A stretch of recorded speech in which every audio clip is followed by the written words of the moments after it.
Good afternoon. I want to thank you for joining me and recognize, of course, John Seelig, Director of DHS, but I also want to introduce Delia Anderson, who is available to help me answer questions. Delia has really been doing some extraordinary work working with DHS county offices. She's a director of our county operations and doing an outstanding job working with a lot of overtime in the last 10 days particularly. Let's take a look at where we are with the eligibility redeterminations and the purpose of making this available. You all have a lot of questions, so I thought it'd be easier if we just had a conversation about it today and able to answer any questions. As you know, I instituted a 10-day, 2-week pause some time ago. The reason for the pause on initiating more termination letters was to give the county offices and DHS an opportunity to catch up on the backlog of information. Since that pause was instituted, DHS has taken a number of actions, including authorizing and implementing 2,200 hours of overtime by DHS personnel. 35 positions have been authorized and are to be filled. They have expanded their call centers. They've continued to use expanded the use of primary and alternate addresses to take the extra initiative to try to make sure we have the right address for those that are receiving notifications that they need to provide information. The result of these steps that are outlined in the letter that I have presented to you is that the backlog has been eliminated on the 10-day notice to all the beneficiaries to provide information. That backlog has been totally eliminated. DHS is now ready to proceed, and I am authorizing them to proceed today with reinstituting the verification process, but specifically in appropriate circumstances, the termination letters. And you have a letter in front of you that will be sent to the legislators, just an update to them that outlines my thinking a little bit more. And I wanted to also provide you with this paper that has the example of the redetermination process. And this outlines it, I think, much more clearly. And this is just an example. If the notice goes out July 1, if it goes out August 1, or if it goes out September 1, that's the first notification for verification of income is sent to certain of the clients that have a question about their income eligibility. They have 10 days to respond. Then July 10 is when that response should be in, but that starts a 10-day window that is built in for mailing and processing time, which is necessary. And then on the 20th day, the notice of termination is sent because the client is ineligible or has failed to respond and submit the requested information. And one thing that we've talked about with Ms. Anderson and Mr. Seelig is that from this point on, there will be absolutely no termination notices that go out, one, without that time frame that's built in, and secondly, that we have assurance that all the information in the county offices is processed. And so if the client has sent in information, we are assured that that information is processed before the notice of termination goes out. And then the last two blocks, if there are 10 days left in the month, coverage will end on July 31 or August 31 or whatever the end of the month is. But if there's less than 10 days, the coverage will go to the next month. And so that is just for your information as to how the process works internally combined with what is happening externally with the 10-day notice that goes out. I also mentioned in the letter that I'm submitting to the legislators some of the rationale behind the 10-day notice and why there's always going to be some problems. Whether you had a 10-day notice or you have a 30-day notice or a 45-day notice, some of the clientele is going to either wait till the last minute or are not going to submit the information requested. And so there's always going to be the circumstance that the client, the beneficiary, will go to the pharmacy to get their medication.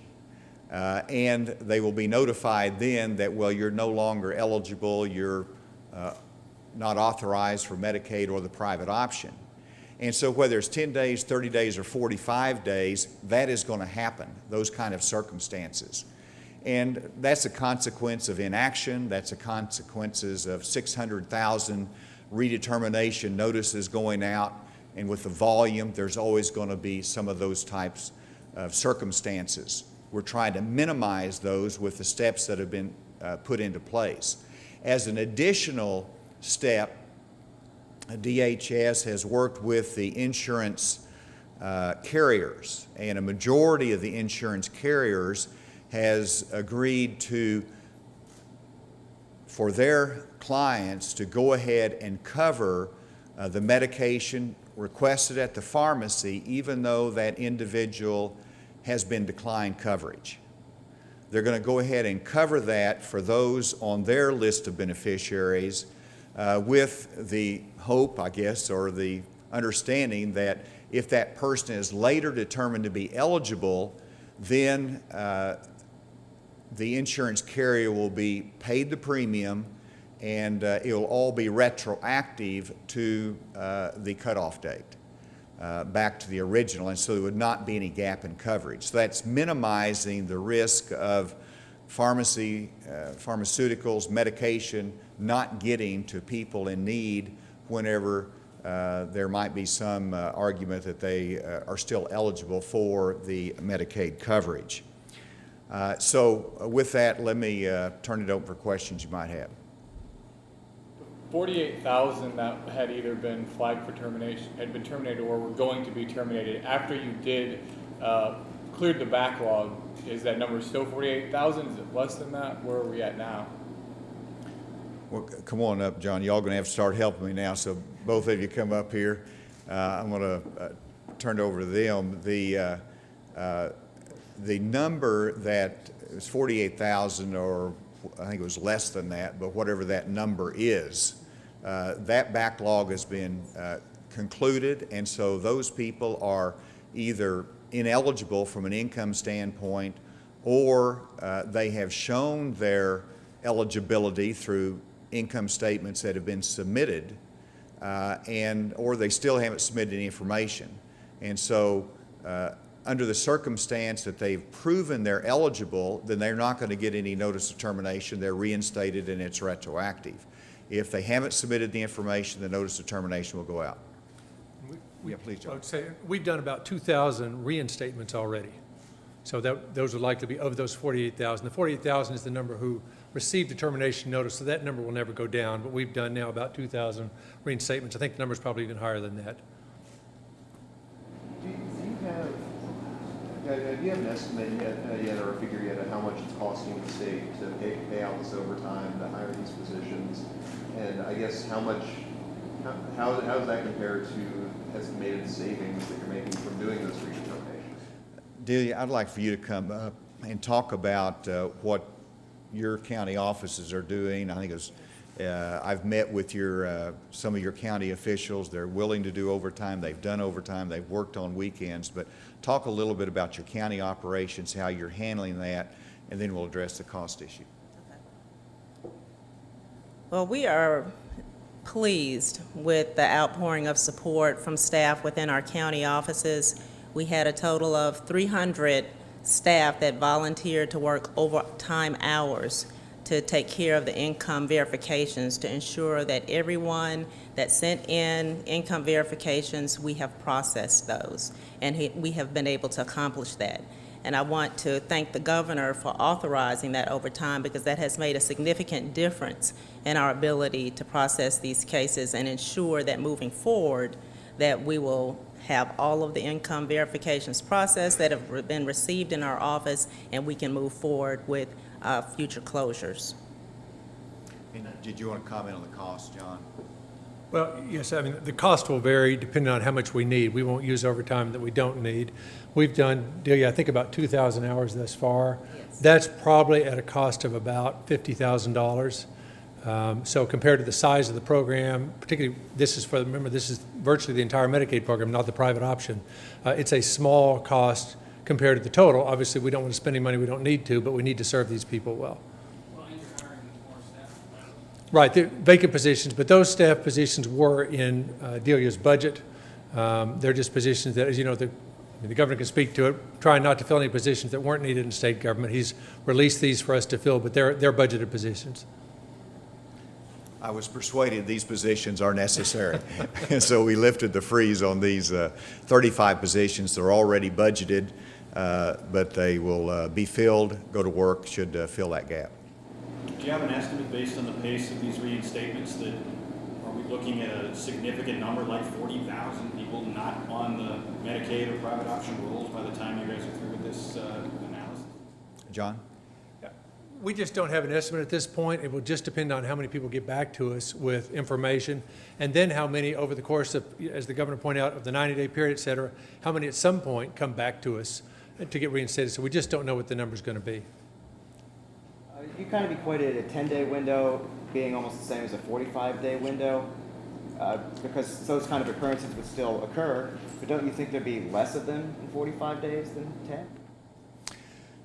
10? The key is, to me, and the reason that the 10-day window is right, one, it is what we have utilized in previous administrations for re-verification of income. And so it's the status quo, it's the customary. And secondly, if you put a 30-day window in place and somebody is ineligible and then it goes beyond that to 90 days beyond that for the appeal process, ultimately, when you're talking about tens of thousands of people, you're talking about millions and millions of dollars. So there's millions of dollars at stake between a 10-day window and a 30-day window. And so if somebody is not going to respond to requests from DHS for information, they're not going to respond in 10 days and 30 days. And so 10 days invigorates the process earlier. And that is important ultimately to reach the right determination. And so I think we've got a good balance now of a good time frame, built-in protections where there's processing time, assurances by the county offices that information submitted will be processed before decisions are made. And then with the agreement with the carriers, we've built in as many protections as we can, balancing that with the need for the redetermination because so many millions of dollars are at stake. As far as the agreement with the carriers goes, it's my understanding that there's a large number of people who might have lost their coverage who are on the official Medicaid program, not on the private option, who will not receive those benefits. I mean, so say people in the who are medically frail classification, our kids beneficiaries. I mean, is DHS taking any kind of steps to provide similar pharmacy coverage for people that have lost their benefits? Yeah, we don't have a way to provide coverage like that, but what we are doing is identifying those high-need individuals, such as even within the medically frail population, we've identified 1,300 who we think, okay, they've got meds they probably need to be getting. So those folks, we will expedite, we'll check and say, have they gotten any material into us? And if so, let's process it quickly.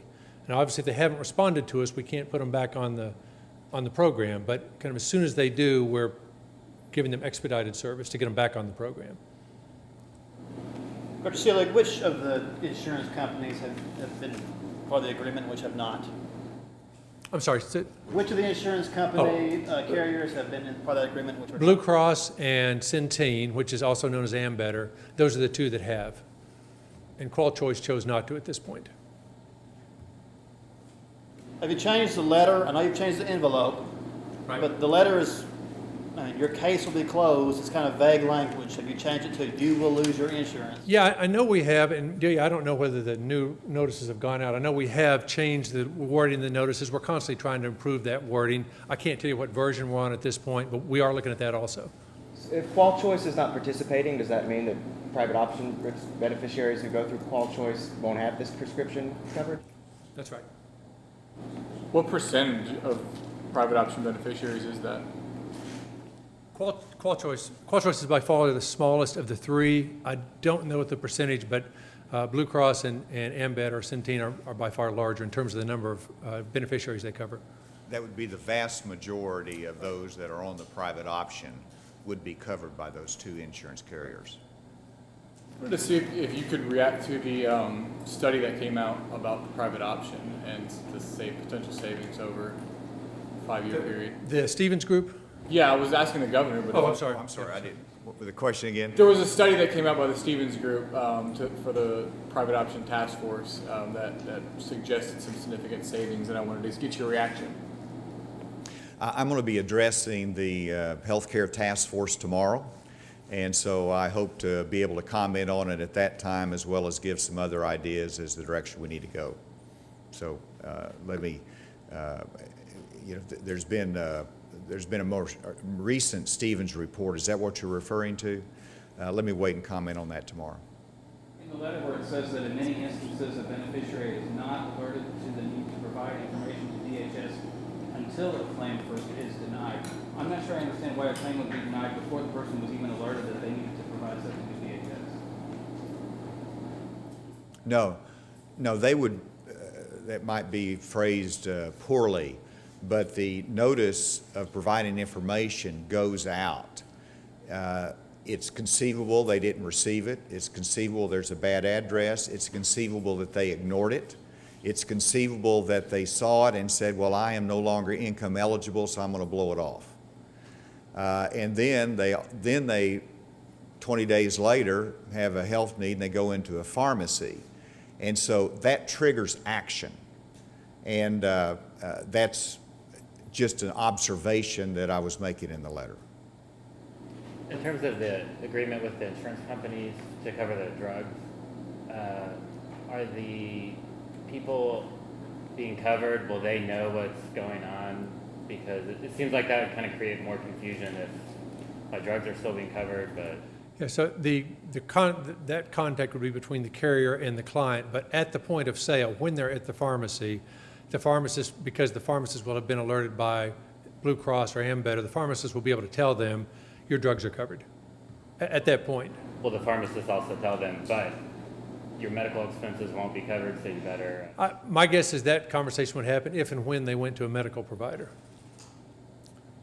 So in other words, if they then go to the doctor or go to the hospital or for something, that conversation would probably happen then. And it may be that the carriers are going to alert the client in advance. I just don't know what that contact is going to be.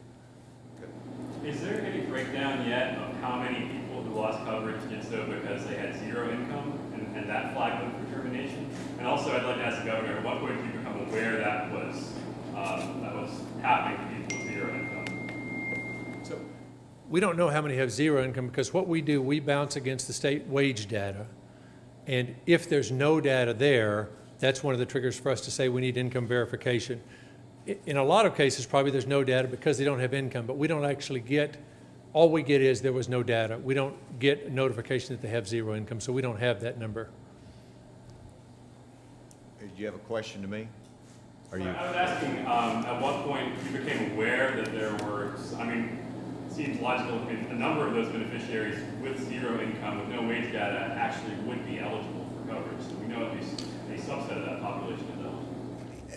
But here again, the whole purpose of verification is that the client has a responsibility to verify income.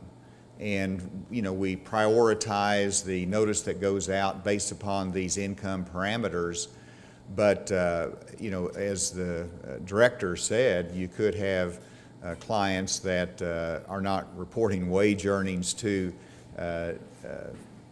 Department of Workforce Services that have a record of it, but they might have outside income or it might not be listed. And so those are important verifications to be made. So, you know, the most important thing is to get the system right, make sure it's processed right, they have an opportunity to respond. Most of them, I think, understand their obligation to do that now. One final question? On your speech tomorrow to the healthcare task force, I guess how specific are you going to be getting in terms of recommendations on what to do going forward with whatever the private option becomes? I'm still weighing that. I've got some very specific ideas, but this is a legislatively driven task force, so stay tuned. You know, I've got some specific ideas as to whether I lay them out tomorrow. We'll wait and see. Thank you all very much.